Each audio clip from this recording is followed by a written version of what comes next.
মোহনগঞ্জ স্টেশনে মিসির আলী নামলেন রাত 7:30টায়। গায়ে প্রবল জ্বর, মাথায় অসম্ভব যন্ত্রণা, চোখ মিলতে পারছেন না। এরকম অবস্থা।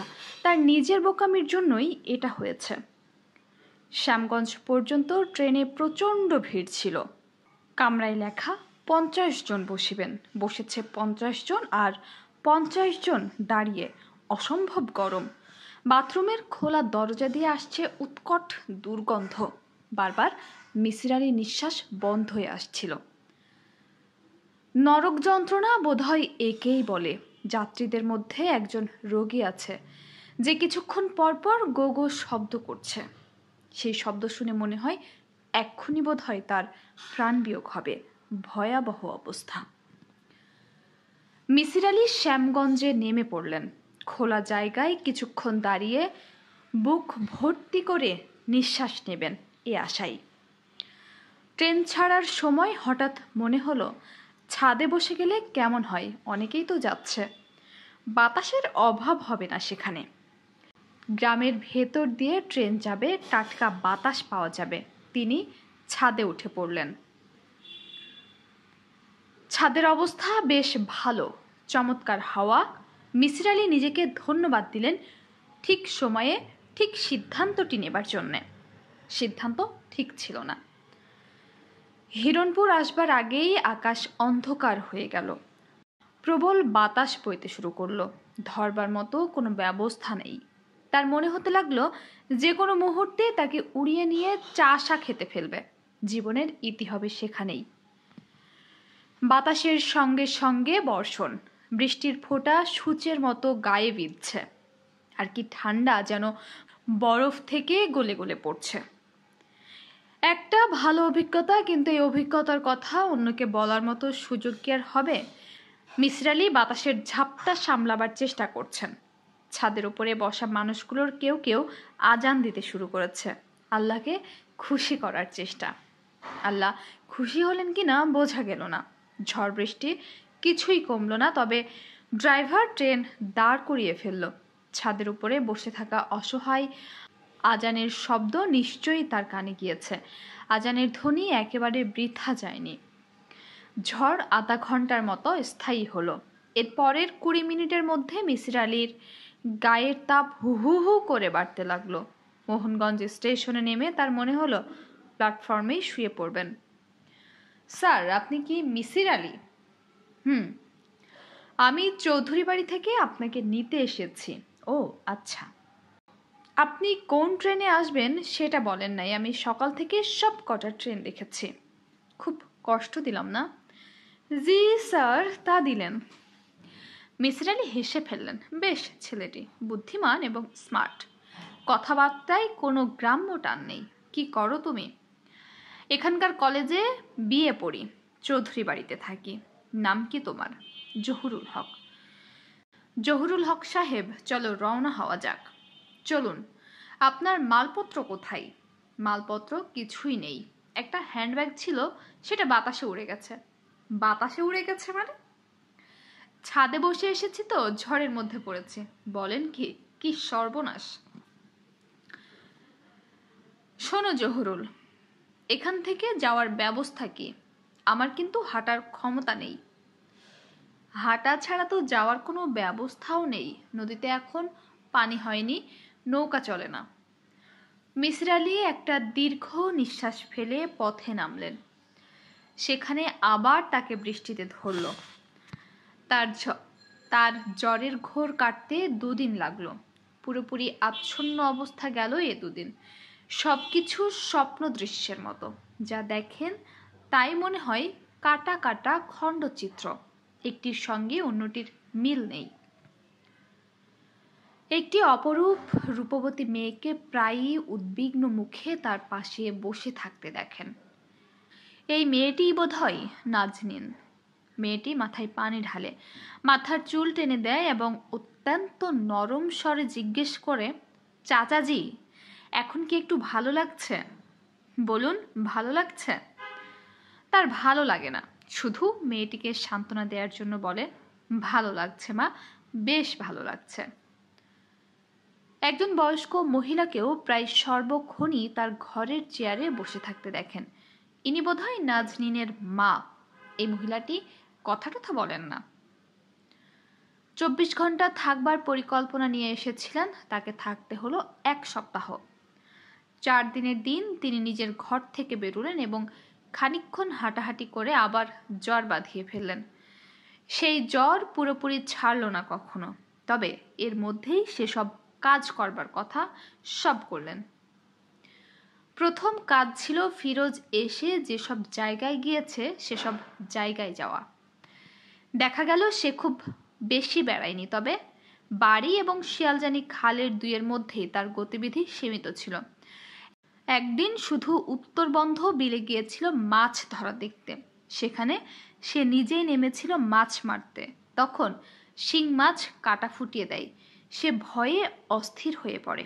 তার ধারণা সাপে কেটেছে। এটা একটা গুরুত্বপূর্ণ পয়েন্ট, কারণ ঘটনাটি ঘটে তার অসুস্থ হবার আগের দিন। খুব সম্ভব ঘটনাটি তার মনের উপর ছাপ ফেলে রাতে তার একটু জ্বরও হয়। যে বটগাছের নিচে চশমা পরা লোকটির সঙ্গে তার দেখা হয়েছিল, সে গাছটিও তিনি দেখতে গেলেন এবং গাছের নিচে দাঁড়িয়ে তার মনে হলো ঘটনাটি এখানে ঘটেনি। ফিরোজের বর্ণনা অনুসারে জায়গাটা নির্জন, দু একটা পরিত্যক্ত হিন্দু ঘরবাড়ি ছাড়া কিছু নেই, কিন্তু বটগাছটা যে অঞ্চলে, সে জায়গাটা নির্জন নয়। পাশেই শিয়ালজানি খালের ওপর একটা বাঁশের সাঁকো, যার উপর দিয়ে লোকজন চলাচল করছে। নদীর ওপরেই কয়েক ঘর কুমোরের বাস, তাদের বাড়ি ভর্তি ছেলে মেয়ে, যারা খুব হইচই করে খেলে। এই অঞ্চলটিকে নির্জন বলা চলে না। ঘটনাটি নিশ্চয়ই অন্য কোথাও ঘটেছে এবং ফিরোজ ঘোরের মধ্যে হেঁটে হেঁটে চলে এসেছে বটগাছের নিচে, যেখানে অন্য লোকজন তাকে দেখতে পায়। মিসির আলি শিয়ালজানি খালের দুপার ধরে প্রচুর খোঁজাখুঁজি করলেন, কোনো বকুল গাছ পাওয়া যায় কিনা। পাওয়া গেল না। তার দ্বিতীয় কাজ ছিল এখানে আসার পর ফিরোজের সঙ্গে যাদের দেখা হয়েছে তাদের সঙ্গে আলাপ করা, জানতে চেষ্টা করা তারা ফিরোজের আচার ব্যবহারে কোনো অস্বাভাবিকতা লক্ষ্য করেছে কিনা। দেখা গেল খুব অল্প কিছু লোকজনের সঙ্গে তার কথা হয়েছে, কেউ তেমন কিছু বলেনি। মিসির আলি প্রত্যেকের সঙ্গে তার ইন্টারভিউর খুঁটিনাটি লিখে ফেললেন।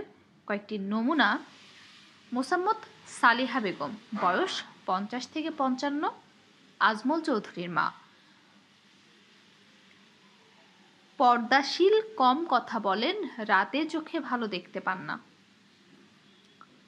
তাকে প্রশ্ন করা হলো ফিরোজ ছেলেটি কেমন। সে উত্তরে বলল, ভালো। কেমন ভালো? এত বড় লোকের ছেলে, কিন্তু অহংকার নেই। বুঝলেন কি করে অহংকার নেই? আমার পা ছুঁয়ে সালাম করলো। যেদিন সে অসুস্থ হয় সেদিন, অর্থাৎ অসুস্থ হবার আগে কি তার সঙ্গে আপনার দেখা হয়েছিল? হয়েছিল চা খাওয়ার সময়। কোনো কথা হয়েছিল? না। ওকে দেখে কি আপনার একটু অন্যরকম লাগছিল? না, তবে চোখ মুখ ফোলা ছিল, রাতে ঘুম হয়নি সেজন্য বোধ হয়। বুঝলেন কি করে ওর রাতে ঘুম হয়নি? কারণ আপনার সঙ্গে তো ওর কোনো কথা হয়নি। সে আজমলের কাছে বলেছিল, তাই শুনেছিলাম। আপনি জিজ্ঞেস করেননি কি জন্য ঘুম হয়নি? না। নাজনীন সুলতানা, বয়স 20 থেকে 21, মুমিনুন্নেসা কলেজ থেকে বিএ পাশ করে বাড়িতে আছে। অপরূপ রূপবতী, মায়ের মতো স্বল্পভাষী নয়, প্রচুর কথা বলে, লাজুক নাই, কথাবার্তায় অত্যন্ত জেদি মনে হলেও হাসি খুশি ধরনের মেয়ে। কেমন আছো নাজনীন? ভালো আছি চাচা। আপনি খাতা কলম নিয়ে প্রশ্ন করছেন কেন? আমার কাছে মনে হচ্ছে আমি কোনো পত্রিকায় ইন্টারভিউ দিচ্ছি। ফিরোজকে তোমার কেমন লেগেছিল? ভালো। কেমন ভালো? বেশ ভালো। ঠিক কি কারণে তুমি বলছো বেশ ভালো? জানি না কি কারণে। ফিরোজ অসুস্থ হবার পেছনে কি কোনো কারণ আছে বলে মনে হয়? এসব নিয়ে আমি কখনো ভাবিনি চাচা। আচ্ছা, ফিরোজ অসুস্থ হয়ে তোমাদের বাড়িতে এলো, সে সময় তুমি তার সামনে গিয়েছিলে? তোমাকে কি সে চিনতে পেরেছিল? চিনতে পেরেছিল কিনা তো চাচা আমি তা বলতে পারবো না, তবে উনি খুব হইচই করেছিলেন, আমাকে দেখে হইচই থামিয়ে ফেলেছিলেন। রাতের বেলাও খুব চিৎকার শুরু করলেন, তখন ভাইয়া আমাকে ডেকে নিয়ে গেলেন, আমাকে দেখে চুপ করে গেলেন। আচ্ছা, এখন আমি একটা ব্যক্তিগত প্রশ্ন করছি, জবাব দিতে না চাইলে জবাব দিও না। প্রশ্নটি হচ্ছে, ধরো ফিরোজ যদি এখন পুরোপুরি সেরে যায় এবং তোমাকে বিয়ে করতে চাই, তুমি কি রাজি হবে? খুব সহজ এবং শান্ত গলায় নাজনীন উত্তর দিয়ে বলল, হ্যাঁ হব। চাচা, আজকের মতো থাক, আপনার জন্য এখন শরবত নিয়ে আসি, নাকি চা খাবেন? আপনি খুব ঘন ঘন চা খাচ্ছেন, এটা কিন্তু চাচা ভালো না।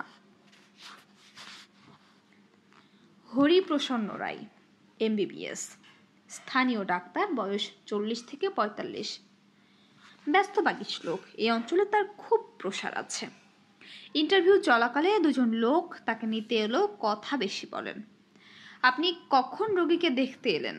আমাকে খবর পাঠিয়েছে 5টায়, তখন যাওয়ার উপায় ছিল না, কারণ ধর্মের অবস্থা, পেটের ব্যথা, আলসার ছিল, সেই পেন, কাজেই আমি সন্ধ্যার পরে গিয়ে উপস্থিত হই। ধরুন 6টা, 6:30। শীতকাল তো, 6টার সময় চারদিক অন্ধকার। আপনি কি দেখলেন? মানে রোগীর অবস্থার কথা বলছি। গোগো শব্দ করছে, মুখ দিয়ে ফেনা বেরোচ্ছে, হিস্টেরিয়ার লক্ষণ মনে হলো, চোখ বড় বড় করে ঘোরাচ্ছিল। ভয়াবহ অবস্থা। আমি নাড়ি দেখলাম, হার্টবিট ছিল খুব হাই, হিস্ট্রিয়াতে এরকম হয়। ওষুধপত্র কি দিলেন? তেমন কিছু না, ঘুমের ওষুধ দিয়েছি, ফেনোবারবিটন। তারপর বললাম ইমিডিয়েটলি ঢাকা নিয়ে যেতে। কতক্ষণ ছিলেন আপনি? রাত 10টা পর্যন্ত। ওরা খুব ঘাবড়ে গিয়েছিল, নাজনীন কান্নাকাটি করছিল, কাজেই রোগী ঘুমিয়ে না পড়া পর্যন্ত ছিলাম। ঘুমের মধ্যে কি রোগী কোনো কথাবার্তা বলেছিল? না, সাউন্ড ঘুম। আমি ঘুমের মধ্যে আরেকবার নাড়ি দেখলাম, হার্টবিট বেশি ছিল, তবে আগের চেয়ে কম, কত ছিল তা মনে নেই। গায়ে টেম্পারেচার ছিল? আমি যখন দেখি তখন অল্প ছিল, 99.5। আমি চলে আসার সময় বলেছিলাম সকালবেলা আবার দেখব, কিন্তু সেটা সম্ভব হয়নি। ভোর 5টার ট্রেনে রোগীকে নিয়ে তারা ঢাকা চলে যায়। জহুরুল হক, বয়স 20 থেকে 21, স্থানীয় কলেজের ছাত্র, বুদ্ধিমান এবং স্মার্ট। চৌধুরীদের বাড়িতে লজিং থাকে, এদের সঙ্গে ক্ষীণ আত্মীয়তার সম্পর্ক আছে। কথাবার্তা শুনে ধারণা হলো নাজনীন মেয়েটির প্রতি সে খানিকটা অনুরক্ত। ফিরোজের সঙ্গে তোমার কথা হয়েছিল? জি না, আমি একটু দূরে দূরে ছিলাম। দূরে দূরে ছিলে কেন? আজমল ভাই সবসময় তার সঙ্গে সঙ্গে থাকতেন, আমি আজমল ভাইকে সবসময় এড়িয়ে চলি, তাকে ভীষণ ভয় পাই। কাজেই ভয় পাও কেন? আজমল ভাই ভীষণ রাগী, চট করে রেগে যায়, ওদের ফ্যামিলির সবাই খুব রাগী। এখনো ওদের মধ্যে কিছুটা জমিদার ভাব আছে, সবাইকে মনে করে ছোট লোক। ফিরোজ কেন অসুস্থ হয়েছিল বলে তোমার ধারণা? জানি না কেন হয়েছে, তবে লোকে বলে ওরা ধতুরার বীজ খাইয়ে পাগল করে ফেলেছে। বলো কি তুমি? না, আমি মোটেও বিশ্বাস করি না। লোকে কি বলে সেটা বললাম। লোকে জাতীয় কথা কেন বলছে? এদের পূর্বপুরুষরা খুব অত্যাচারী জমিদার ছিল, এরা মানুষের প্রাণ অতিষ্ঠ করে দিয়েছিল, এরা প্রচুর অন্যায় করেছে, সেজন্যই এসব বলে। তুমি মনে হয় এদের উপর রেগে আছো। না, রাখবো কেন, সত্যি কথাটা আপনাকে বললাম। মোহনগঞ্জে আসায় মিসির আলী সাহেবের তেমন কোনো লাভ হয়নি। এখন পর্যন্ত এমন কোনো তথ্য পাওয়া যায়নি যেটা তার কোনো কাজে আসবে। চট করে অবশ্য কোনো কিছু পাওয়া যায় না, খুঁজতে হয়। জট খোলবার প্রথম ধাপই হচ্ছে অনুসন্ধান। অন্ধকারে হাতড়ানোর মতো অনেক আলোর ইশারা থাকতে হবে, সেরকম কোনো আলোর সন্ধান মিসির আলী এখনও পাননি। তবে যাবার দিন ভোরবেলায় একটা সূত্র পাওয়া গেল, অস্বস্তিকর একটা সূত্র, যাকে গ্রহণ করাও যায় না, আবার ফেলে দেওয়াও যায় না। নাজনীন এসে বলল, চাচা আসুন, আপনাকে একটা মজার জিনিস দেখাবো। কি মজার জিনিস?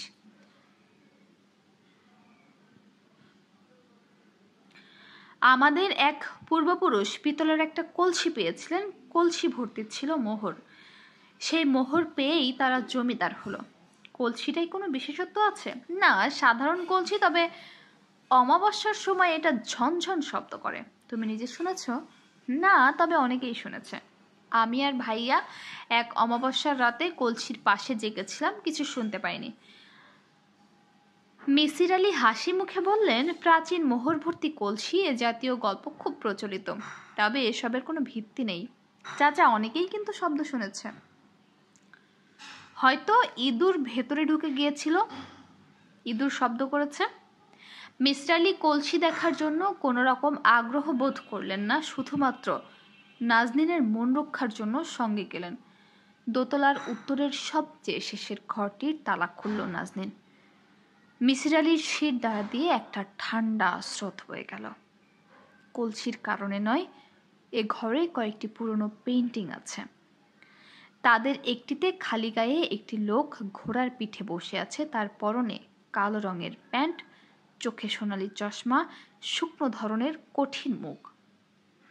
নাজনীন, এ ছবিটি কার? আমার দাদার বাবা, উনি খালি গায়ে ঘোড়ায় চড়তেন। নাম কি ওর? মাসুক চৌধুরী। ওর সম্পর্কে আর কি জানো তুমি?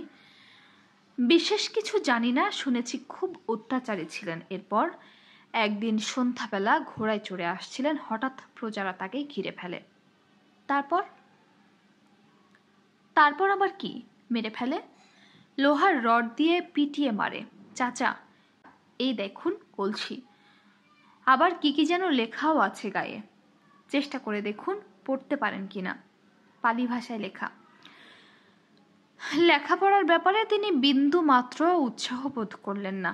ঠান্ডা গলায় বললেন, তোমার দাদার বাবাকে লোহার রড দিয়ে পিটিয়ে মারে? হ্যাঁ। ওর কথা এত জিজ্ঞেস করছেন কেন? এমনি জিজ্ঞেস করছি। আচ্ছা, ফিরোজ কি এই ঘরটি দেখেছে? সে কি এই ঘরে ঢুকেছিল? জি না। কি করে বুঝলে ঢোকেনি? কারণ ঘরটা তালা দেওয়া থাকে, এই তালার একটি মাত্র চাবি, সেই চাবি থাকে আমার কাছে। জানালা টানালা দিয়ে কি এই ঘরে ঢোকার কোনো উপায় আছে? ওঠার উপায় থাকলেও শুধু শুধু জানালা দিয়ে ঢুকতে যাবে কেন? কি আছে এই ঘরে? মিসির আলী দাঁড়িয়ে রইলেন ছবির সামনে, তার কপালে বিন্দু বিন্দু ঘাম জমছে।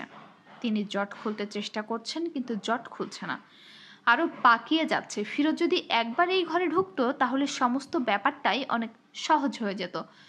তিনি বলতে পারতেন, ফিরোজ এই ছবিটি দেখেছে, তার মনে ছাপ ফেলেছে এই ছবি। পরবর্তী সময়ে ছবির মানুষটিকেই সে দেখেছে হ্যালুসিনেশনে। কত সহজ সমাধান। কিন্তু ফিরোজ এই ছবি দেখেনি। মিসির আলী বললেন, একটি মাত্র চাবি? হ্যাঁ। তুমি কি নিশ্চিত যে এই ঘরের দ্বিতীয় কোনো চাবি নেই? মিসির আলী আবার তাকালেন ছবির দিকে। তার কেন জানি মনে হলো ছবির মানুষটি তার দিকে তাকিয়ে হাসছে, বিদ্রূপের হাসি, তাচ্ছিল্যের হাসি।